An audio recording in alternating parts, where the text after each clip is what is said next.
All right, let's get right into it. When you picture a World War II fighter plane, you're thinking speed, you're thinking agility, maybe even raw power. But you know what? All of that means absolutely nothing if you can't do the one thing you were built for, and that's taking down the enemy. So today, we're going to look at the weapons themselves and ask a really simple question. What actually worked? And trust me, the answer is probably not what you're thinking. So let's start with a number, just one number that changes everything about how you see this topic. 1%.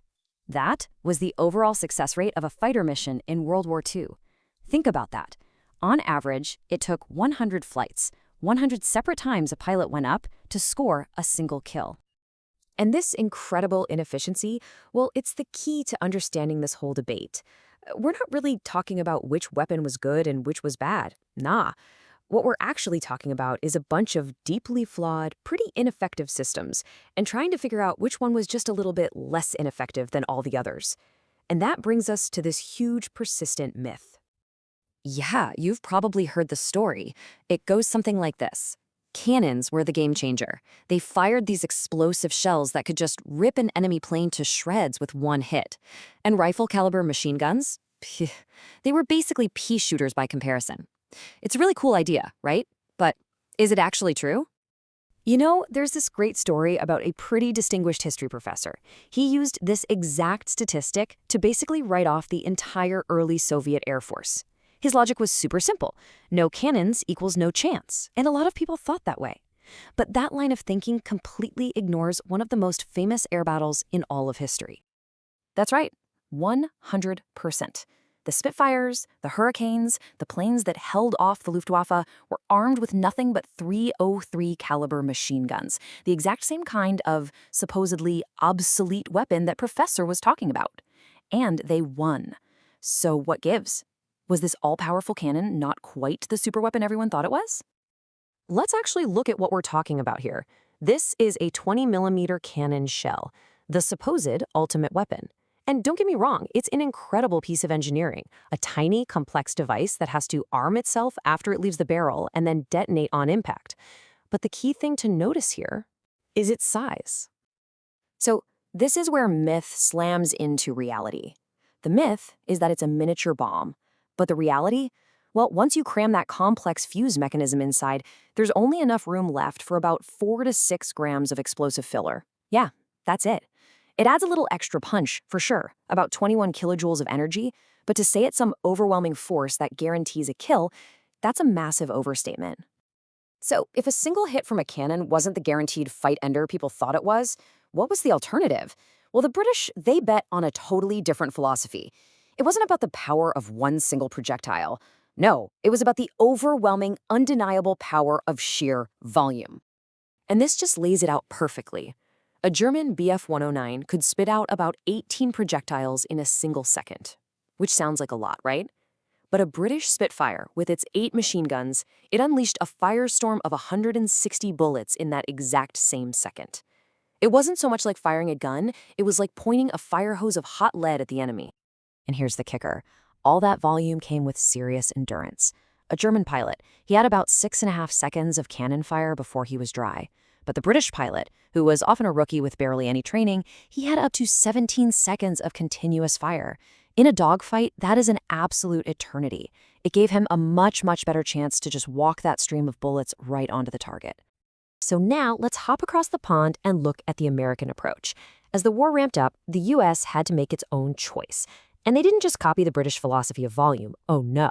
They looked at it and decided to take it to its absolute logical extreme. Just look at this number, 53,500. That's not just some statistic, that's a symbol of America's insane industrial power. That's how many of their main late war fighters, we're talking P-51 Mustangs, P-47 Thunderbolts, F-6F Hellcats, that's how many they built. It's just staggering. And what kind of weapons did they put on them? Every single one, without exception. They were armed exclusively with heavy machine guns, no cannons. Think about that. The richest, most technologically advanced country in the world looked at all the options and decided the answer was just more and bigger machine guns. And their weapon of choice was the legendary Browning 50 cal. And it made perfect sense. It was phenomenally reliable and it hit hard enough to do real damage. A standard setup of 6 guns could pump out 75 heavy rounds every second. And, this is the most important part, they could carry enough ammo for over 30 seconds of firing time. They went all in on solving one single, fundamental problem. Because this all loops right back to where we started. The single biggest challenge in any dogfight wasn't actually destroying the other plane. It was just hitting it at all. The data on this is just mind-blowing. Look at these numbers from the Soviets late in the war. To get one claimed victory, and we know those claims were probably inflated by 2 to 4 times, a pilot in a top-of-the-line Law-7 fighter had to fire almost 400 cannon shells. That's pretty much his entire ammo load for one supposed kill. Which, of course, begs the question. We know from tests that it only took 2 or 3 20mm cannon hits to mess up a fighter pretty badly. So why on earth were pilots emptying their entire magazines just to get one kill? Was every plane out there built like a flying tank or something? The answer is just brutally simple. Almost every single bullet and every single shell fired in World War II air combat just missed, flew right past the target. The air was just filled with metal flying harmlessly through empty space. The real battle was a battle against physics itself. I mean, just try to imagine the problem. You've got 2 planes, both screaming through the air at incredible speeds, and they're moving in 3 dimensions. The only shot that had a high chance of hitting was from directly behind the other guy, what they called a zero deflection shot. Any other angle, and you're trying to calculate where a maneuvering target is going to be. It was a nearly impossible task. So what this all comes down to is this. There was no magic bullet, there was no perfect weapon. Every single system was deeply flawed because the main problem, just hitting the dang target, was so incredibly hard.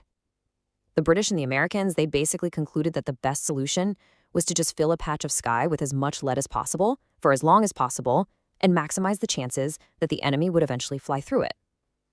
It was never about the power of the weapon. It was all about the probability of the hit.